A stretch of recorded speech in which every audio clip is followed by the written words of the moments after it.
Right now, the global map is literally being redrawn, and it's happening in ways you might not expect. Welcome to this explainer. Today, we're diving into something that is fundamentally reshaping global geopolitics.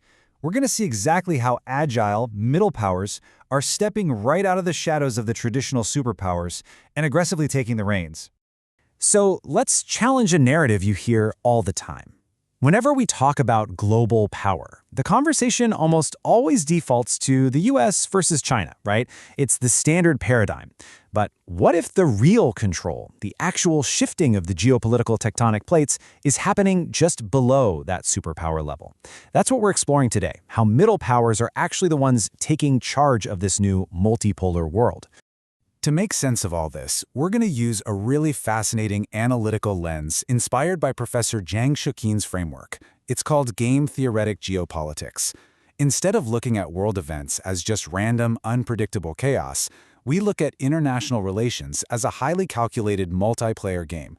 Every state is a player, and they're all acting strategically to hit what game theory calls a Nash equilibrium. Basically, they're just trying to find that perfect, stable sweet spot between securing their own borders and maximizing their freedom on the world stage. It's a completely impartial, almost mathematical way of looking at things, and it perfectly explains the moves we're seeing right now. Okay, here's our roadmap for today. We'll start with the new multipolar order, move into Israel's strategic evolution, and then the Abraham Accords effect. After that, we'll zoom in on the Horn of Africa battlefield, unpack the competing strategic blocks, and finally, look at future geopolitical scenarios. Starting off with Section 1, the new multipolar order, moving beyond the US-China paradigm. We are officially moving past a world dictated by a single unipolar power. And this quote brilliantly captures what that actually feels like on the ground. The transition from unipolarity to multipolarity is not a gradual evolution, but a series of punctuated equilibria, periods of stability interrupted by rapid disruptive change. I mean, think about that. This isn't some slow, smooth handoff of power. It's incredibly volatile. And it's exactly this volatility, these periods of disruptive change, that create the opening for agile regional powers to step up. Let's move to Section 2, Israel's strategic evolution, from survival to tech deterrence. To really grasp how middle powers operate in this wild environment, we need a solid case study. And honestly, there's probably no better example of a nation adapting to this new order than Israel. If we look back historically, there's a very clear trajectory here. In 1948, Israel was entirely focused on what we call the existential wars era. Pure survival, right? By 1973, they'd shifted into a Cold War alignment with the US, but then 1993 marks the beginning of the startup nation era and this massive economic tech boom. Fast forward to 2010, they're navigating complex regional realignments, and by 2020, they've fully transitioned into multipolar integration. They fundamentally evolved from a nation obsessed primarily with physical survival into a highly sophisticated, tech-driven global player.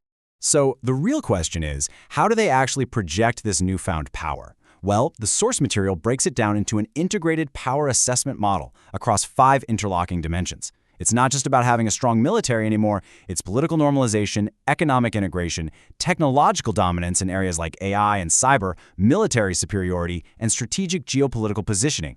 These 5 things feed into each other. For instance, their incredible technological capabilities directly enhance their military power, which then turns right around and gives them the political leverage they need to forge brand new diplomatic relationships. It's like a giant puzzle coming together.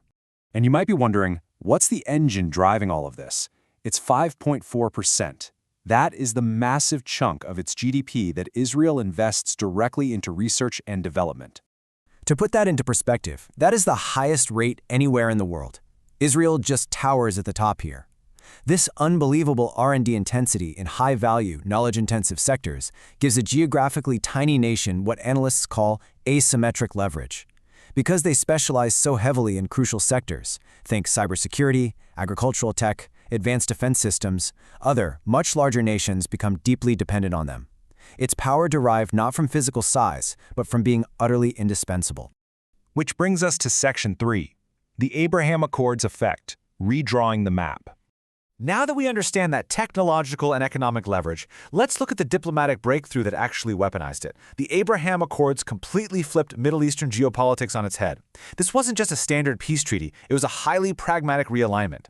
It formalized relationships with the UAE, Bahrain, Morocco, and Sudan, uniting Gulf states and Israel over a shared concern about Iran. But crucially, it opened up the economic floodgates. We're talking UAE-Israel trade projected to hit over $10 billion annually, along with massive joint ventures in defense and tech. This is literally game theoretic strategy in action, finding a brand new equilibrium based on shared security and serious economic prosperity.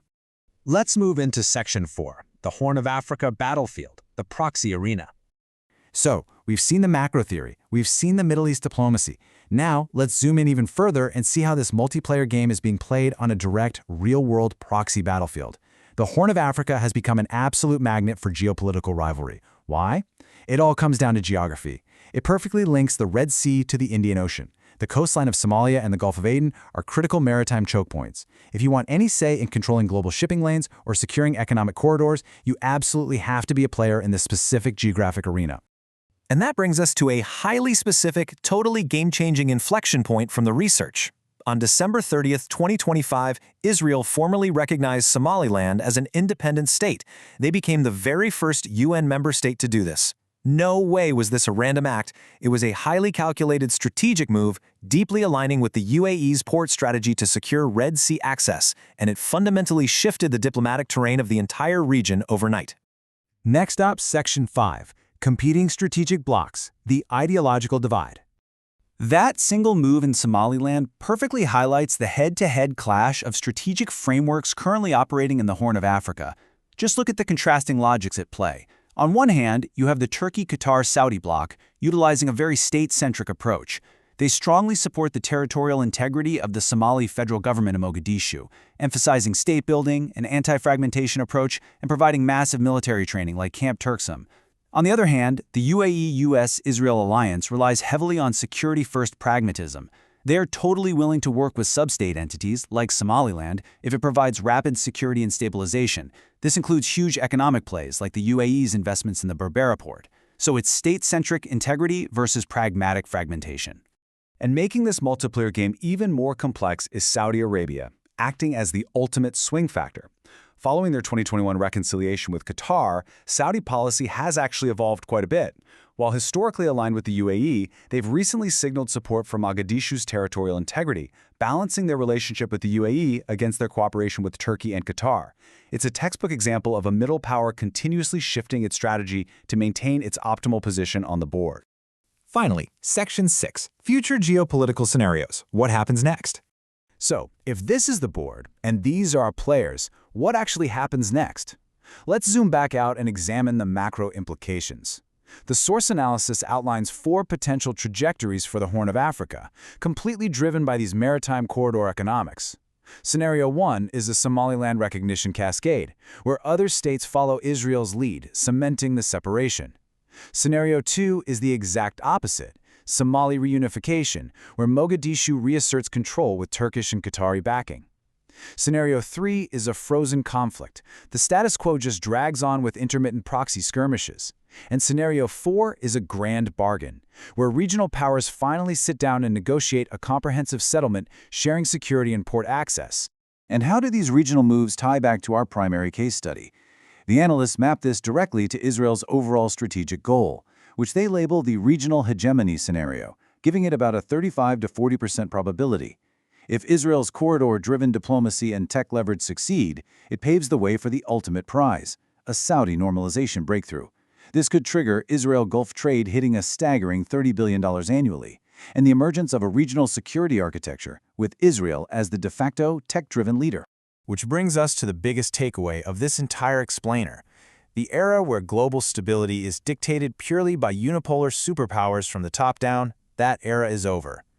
We are now living in a time where middle powers, using asymmetric technological advantages, complex corridor economics, and localized proxy arenas, are the ones aggressively reshaping the world. It's a fascinating, incredibly fast-moving game of strategic equilibrium, and it leaves us with this crucial question to ponder. As middle powers continue to rewrite the rules of international relations, how will these corridor-driven proxy conflicts ultimately redraw the physical and economic map of the 21st century? Thank you so much for exploring this with me today. Keep asking questions, and I'll catch you in the next explainer.